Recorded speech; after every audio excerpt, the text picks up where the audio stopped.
You send the message, and almost immediately you check your phone to see if they have seen it. A few minutes pass, so you check again. You apply for the opportunity you have been hoping for, then refresh your email as if the answer might appear simply because you looked one more time. You want a relationship to work, so you replay every conversation, analyzing every word, every pause, every change in tone. And when the future refuses to unfold on your schedule, you start wondering what you are doing wrong. At first it feels like effort. It feels like caring. It feels like taking responsibility for your life. But somewhere along the way, effort quietly turns into obsession. You are no longer simply moving towards something you want. You are trying to control how, when, and whether it happens. And that is where exhaustion begins.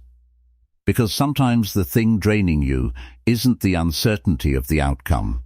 It is your refusal to let the outcome remain uncertain. Detachment doesn't mean becoming passive or pretending you don't care.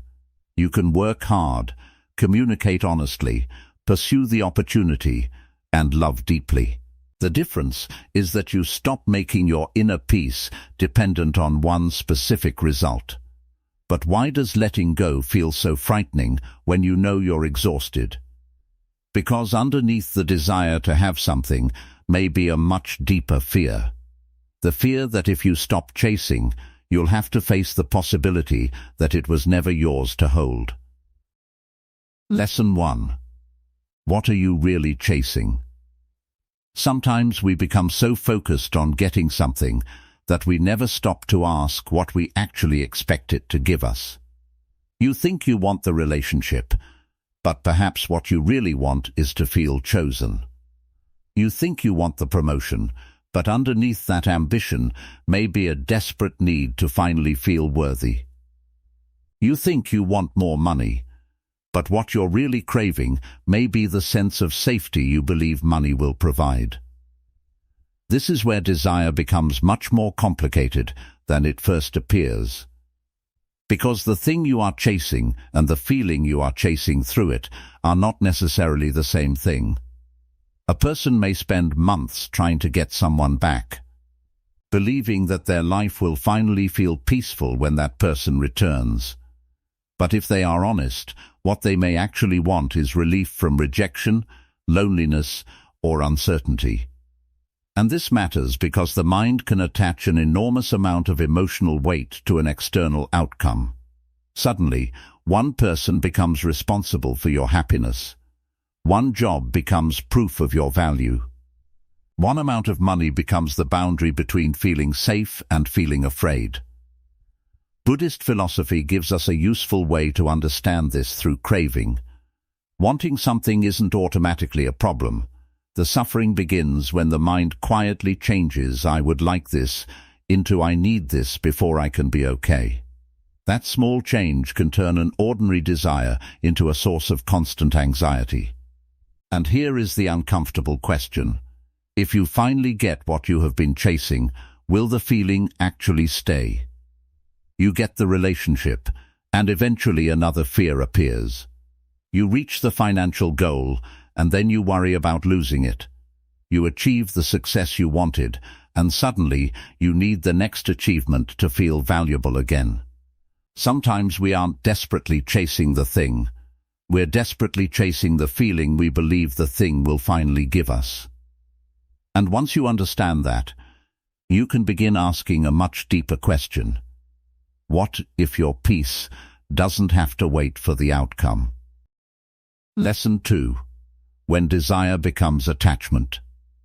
There is a big difference between wanting something and making your peace depend on getting it.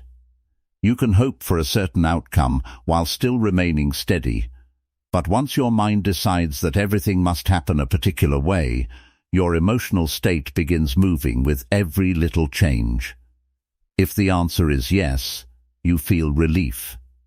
If it takes longer than expected, anxiety starts building. If someone gives you attention, you feel hopeful. If they suddenly become distant, your mood drops.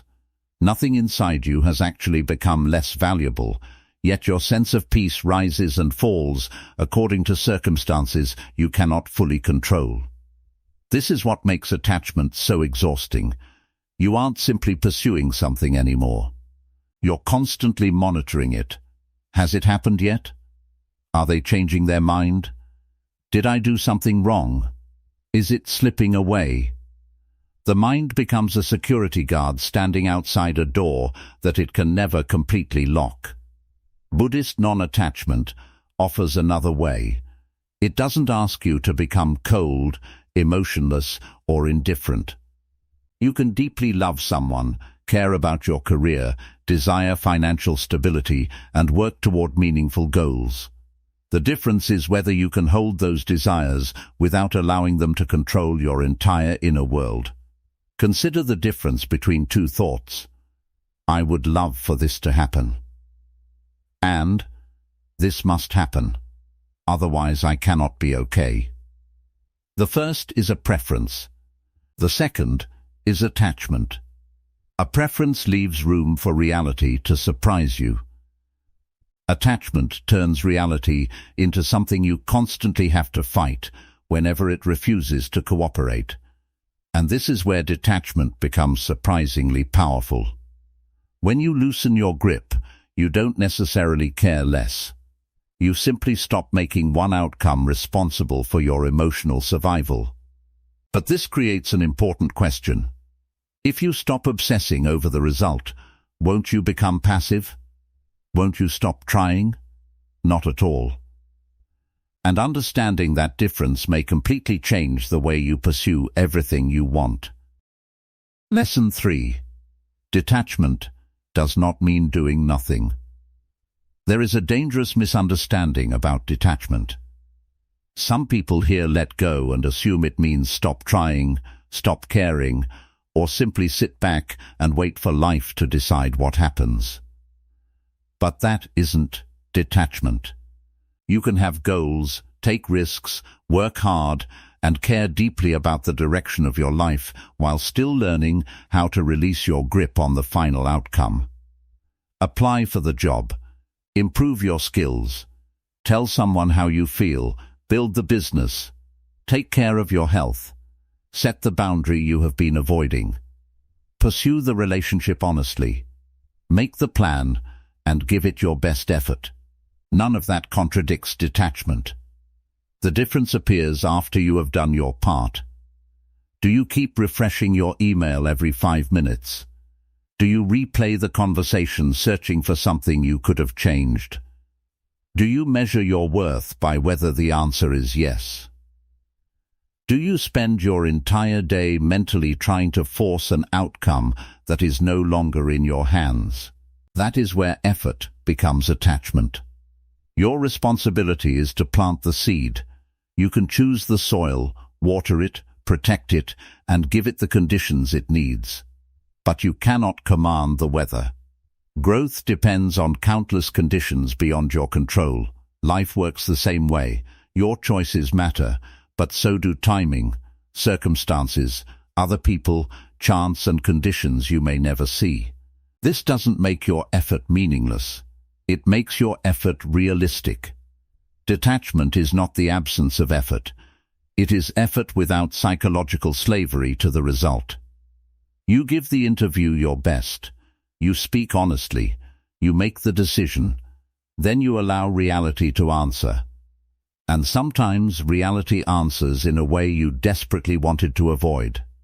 The difficult part is recognizing when that answer is not something to fight, but something you need to understand. Lesson 4. Sometimes rejection is information, not punishment. There is a moment after rejection when the mind immediately starts looking for an explanation. The relationship ends, and you wonder what you did wrong. The opportunity disappears, and you start questioning your ability. Someone chooses another person, and suddenly the rejection feels like a verdict on your worth. The plan collapses, and your mind reaches one conclusion: something has gone terribly wrong.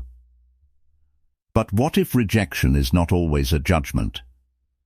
Sometimes it is simply information. A relationship may not be mutual. An opportunity may not be sustainable. A door may close because circumstances changed.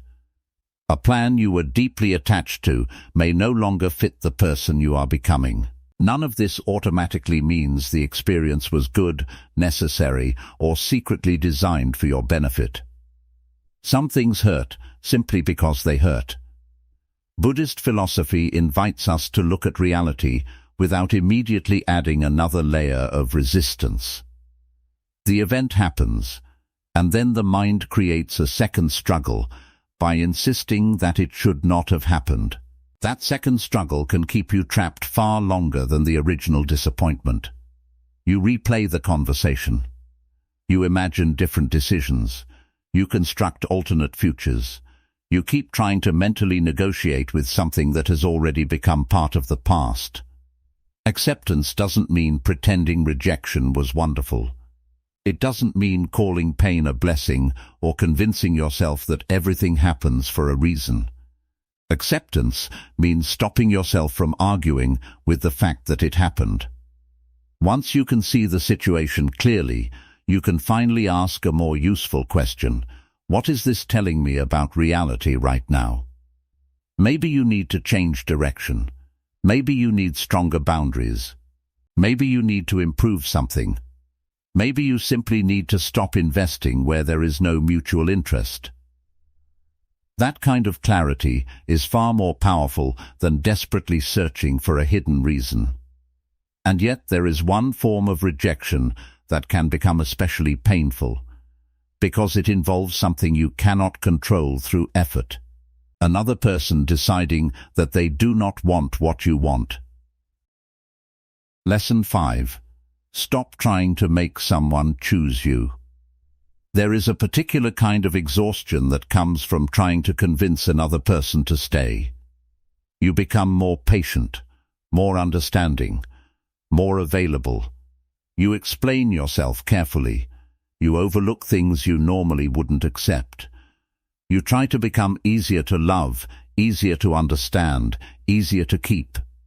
And without noticing it, the relationship stops being about two people choosing each other and becomes a performance where you are constantly trying to prove that you deserve to be chosen. At some point, the question quietly changes. Instead of asking whether this person genuinely wants the same relationship you want, you start asking what you need to change about yourself so they won't leave. You analyze their messages. You measure their attention. You notice every shift in their behavior and immediately wonder what you should do differently. That is where desire becomes painful. Because no amount of perfect communication, endless patience, or emotional effort can manufacture genuine willingness in another human being. You can make your feelings clear. You can show care. You can create opportunities for connection. But the other person still has their own choices, feelings, priorities, and boundaries. Buddhist non-attachment offers a difficult but freeing perspective here. Love does not require possession. Caring for someone does not mean controlling their decision. You can deeply value a person while allowing them the freedom to choose, even when their choice hurts you. This doesn't mean walking away at the first sign of difficulty. Relationships require patience, honesty, compromise, and effort. But there is a difference between working through a problem together and desperately trying to convince someone to want what you want. You can invite someone into your life. You cannot force them to belong there. And sometimes the hardest part isn't letting go of the person. It's discovering who you are when you stop chasing them. Because what happens when you finally release the pursuit, look around, and there is no immediate replacement waiting for you? That empty space may be where the deepest lesson about detachment begins. Lesson 6. The space after letting go. Letting go sounds beautiful when we imagine what comes next. We picture the better relationship, the new opportunity, the unexpected door opening at exactly the right moment. We tell ourselves that once we release what is hurting us, something better will quickly take its place. But real detachment is tested in the moments when nothing replaces what you lost. The relationship ends and there is no new person. You leave the job and the perfect opportunity doesn't appear. You stop chasing the dream and suddenly there is no obvious direction waiting for you. You look ahead expecting an answer, but all you find is space. That space can feel frightening because the mind wants certainty. It wants proof that letting go was the correct decision. It wants a sign, a replacement, or some immediate reward that says you made the right choice. But sometimes life gives you none of those things. And this is where detachment becomes more than a motivational idea. If you only release something because you expect a better version to arrive immediately, then part of you is still bargaining with life. You haven't completely let go. You've simply moved your attachment from what you lost to what you hope will replace it.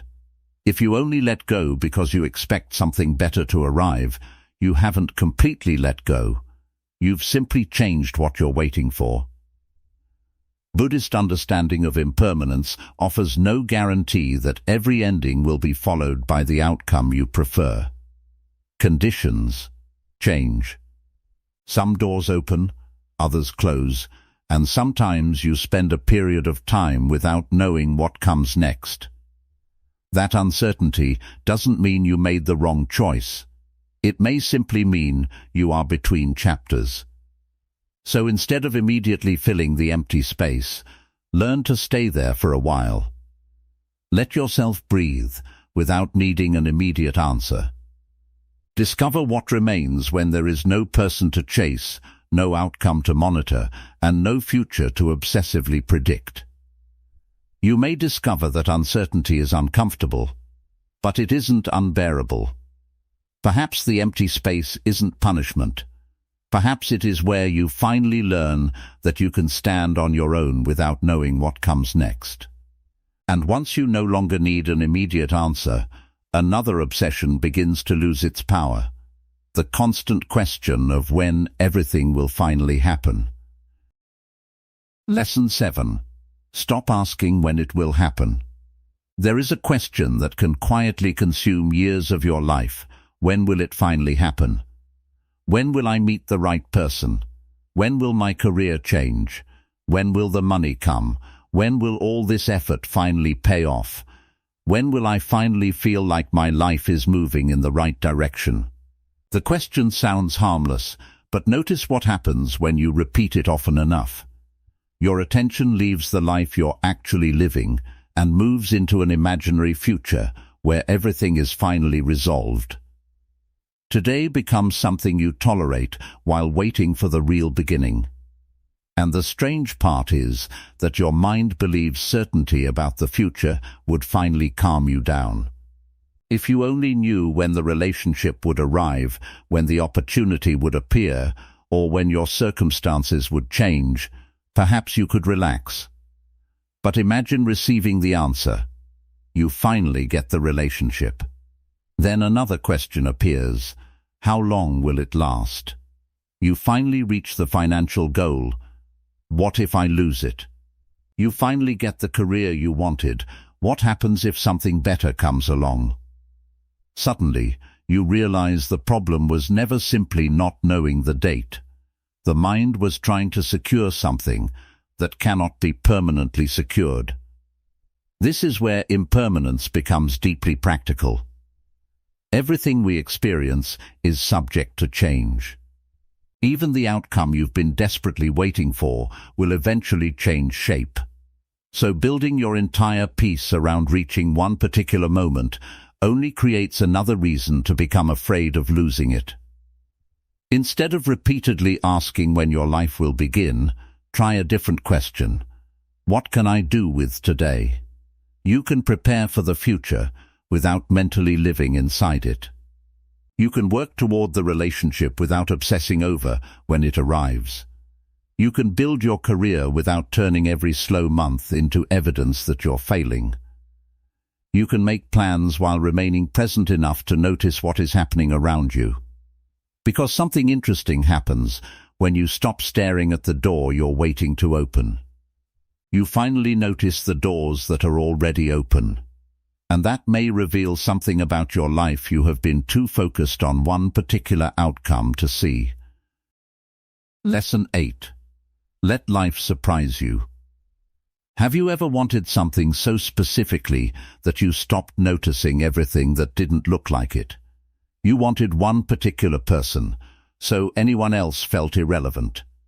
You wanted one career path, so every alternative seemed like failure. You imagined success in one exact form, and anything different felt like settling. This is one of the hidden costs of attachment. It doesn't just make you hold tightly to one outcome, it can make your world smaller. When the mind becomes convinced that happiness must arrive through one specific door, it stops looking around the room. You may overlook a relationship that feels calmer and more mutual because it doesn't create the same emotional intensity. You may dismiss a career opportunity because it wasn't part of your original plan.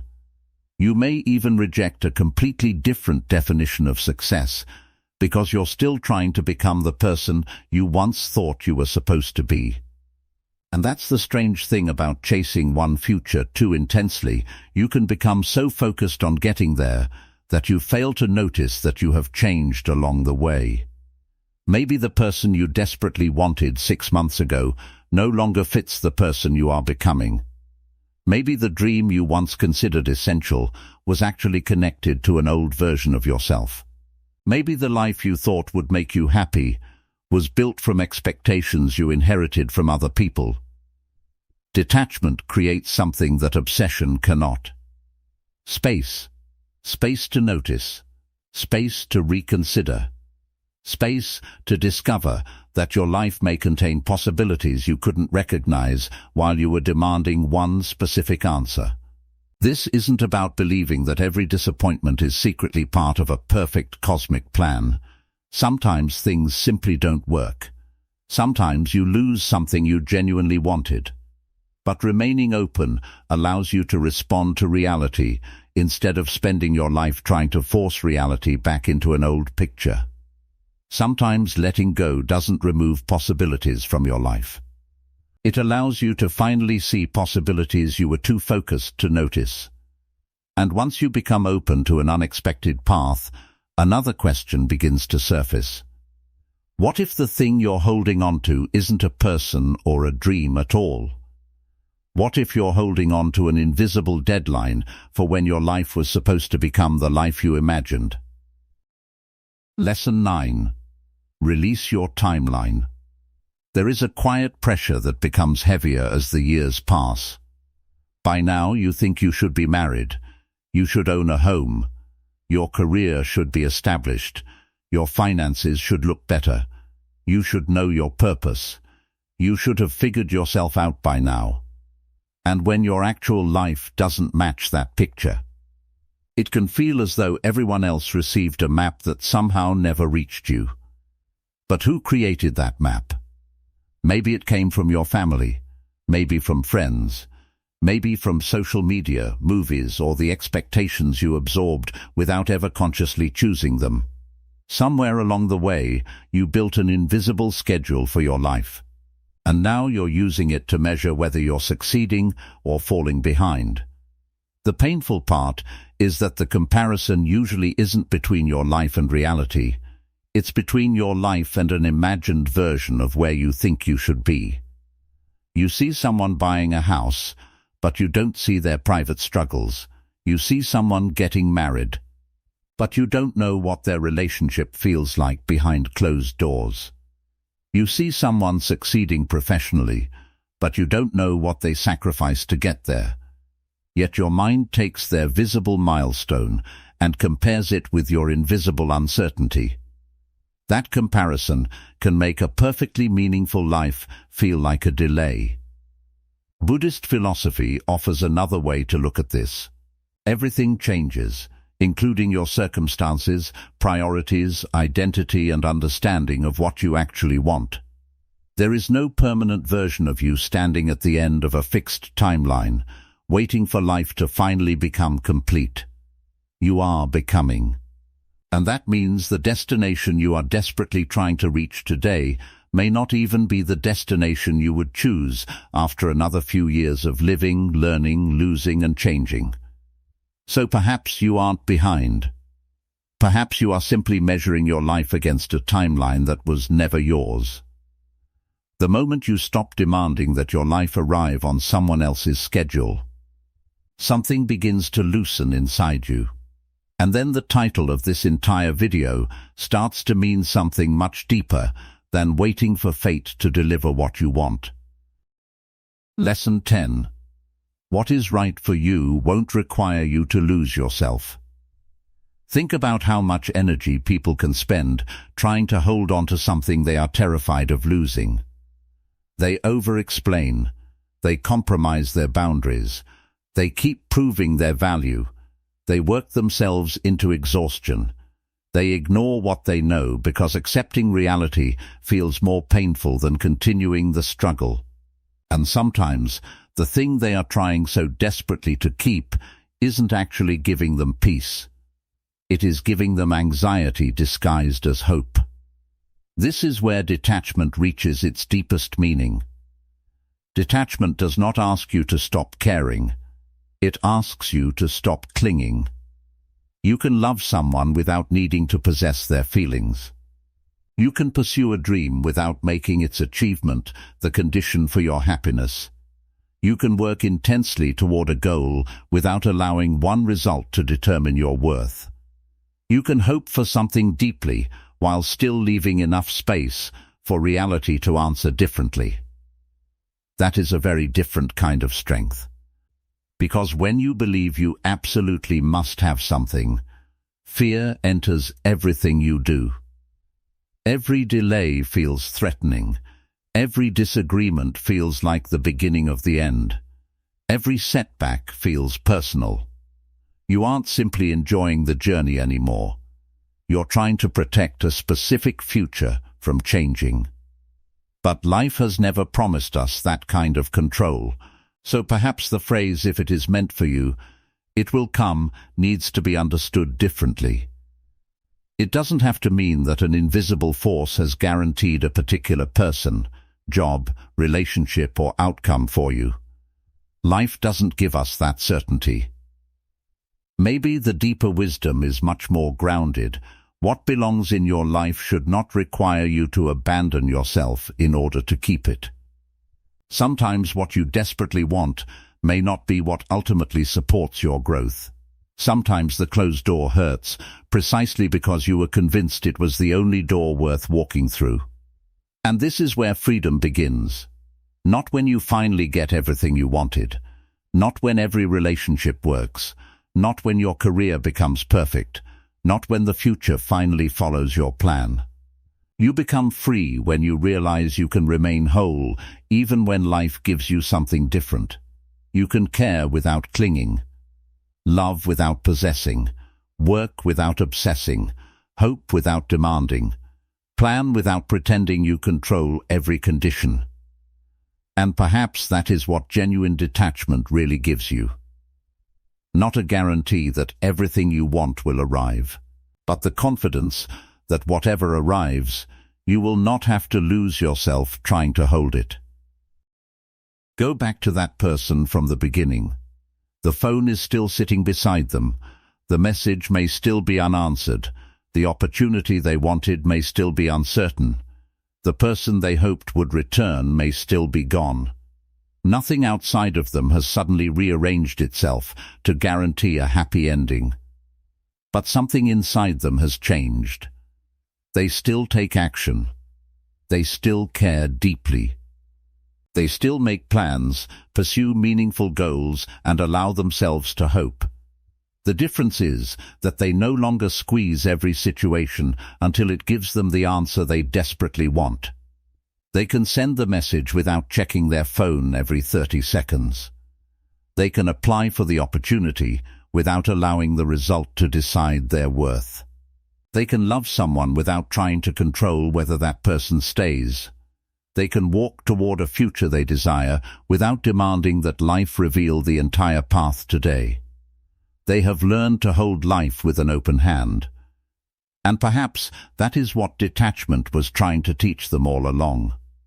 Not how to stop wanting, not how to stop caring, but how to stop turning desire into a battle with reality. So ask yourself honestly, what are you trying so desperately to make happen that you haven't allowed life to show you what else is possible? Maybe what is meant for you isn't something you have to chase until you're exhausted. Maybe the deeper lesson is learning to walk toward what you love while remaining peaceful enough to let reality answer. Because sometimes the answer will be yes, sometimes it will be not yet, and sometimes it will be no. But none of those answers have to destroy you. Sometimes letting go doesn't mean you're giving up on what you want. It means you're finally trusting yourself enough to be okay with whatever comes. And perhaps that is the greatest freedom detachment can offer. Not the promise that life will give you everything you desire, but the quiet confidence that you will be okay even when it doesn't.